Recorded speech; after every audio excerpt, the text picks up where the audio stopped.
In the heart of Jamaica flows a river with stories older than memory and secrets deeper than its waters. Today, we journey into the depths of the Rio Cobre, where beauty meets danger and history echoes in every ripple.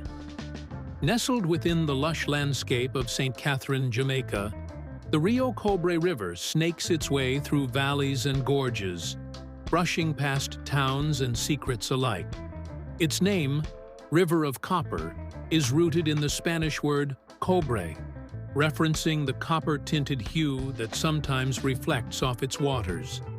To many, the Rio Cobre is a source of life, irrigation, fishing, and even quiet peace beneath the whispering bamboo groves. But to others, especially those who live near its treacherous bends, the river is something else entirely.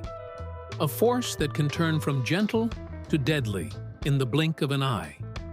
This story begins in Bog Walk Gorge, a narrow, winding corridor carved out by the Rio Cobre over centuries. It's a place of raw, natural beauty, with towering cliffs, echoing bird calls, and the persistent sound of rushing water. But it's also home to tales. Stories passed from generation to generation about sudden floods, drownings, and strange sightings beneath the surface. Never play too close to the Rio Cobre after a heavy rain. She remembers. She don't forget, Miss Gloria warned. People thought she was just a superstitious old lady, but Gloria's fear was rooted in tragedy. When she was a young girl, her brother Tyrone had disappeared after a flash flood swept through the gorge. His body was never found. The only thing they recovered was a red handkerchief caught on a branch downstream. She sings low when she's angry, and when she's quiet, that's when you run, Miss Gloria said ominously. In the summer of 2022, a group of university students from Kingston decided to take a weekend trip to explore the Rio Cobre.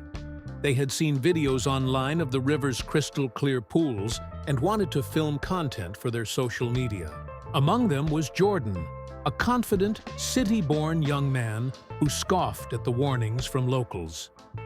"River can't hurt me. It's water, not a monster," Jordan declared confidently. They reached the gorge just before noon, and the sun filtered through the trees, painting gold on the water.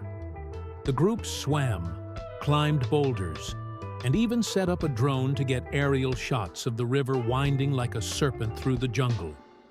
But what they didn't know was that miles away, in the hills above, rain had begun to fall. Heavy, relentless rain, silent to those below, hidden by the mountains. Suddenly, the river began to rise. Slowly at first, then more rapidly, turning from clear to murky brown. The current became violent. One of the girls, Sasha, screamed as the water snatched their cooler and tossed it like a toy. Jordan, standing on a rock midstream, suddenly slipped. The river pulled him under. Panic erupted. The others scrambled for safety, shouting his name. For a terrifying minute, there was nothing but water and fear. Then, as if by mercy, Jordan was spat out downstream, bruised, bleeding, and terrified.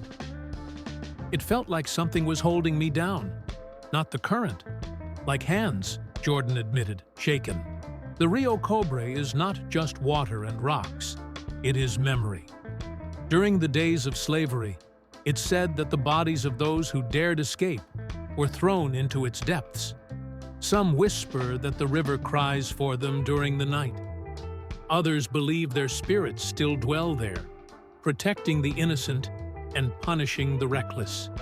Even today, locals share accounts of shadows beneath the surface, unexplained whirlpools, and voices in the mist that clings to the riverbank in the early morning.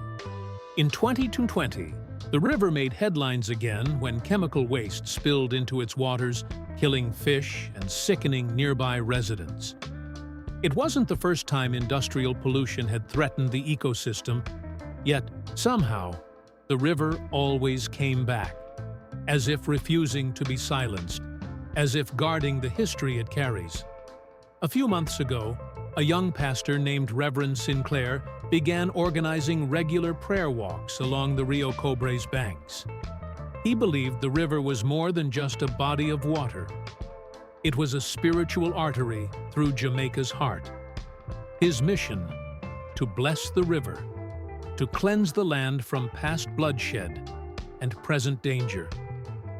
One early morning, while praying near the flat bridge, a narrow, haunted road that runs along the river, he claimed he saw a figure standing on the water, dressed in white, glowing faintly. He blinked. It was gone. But ever since then, drivers report fewer accidents on the bridge, fewer drownings. It's as if the river is beginning to heal. But locals still warn: never underestimate the Rio Cobre. She's beautiful, yes, but she remembers. The Rio Cobre has carved its name into Jamaica's land and soul. Her waters give life, but her depths hold secrets and sorrow. Whether you're a traveler, a local, or someone just passing by, respect her. Because in her silence, she listens. In her stillness, she waits.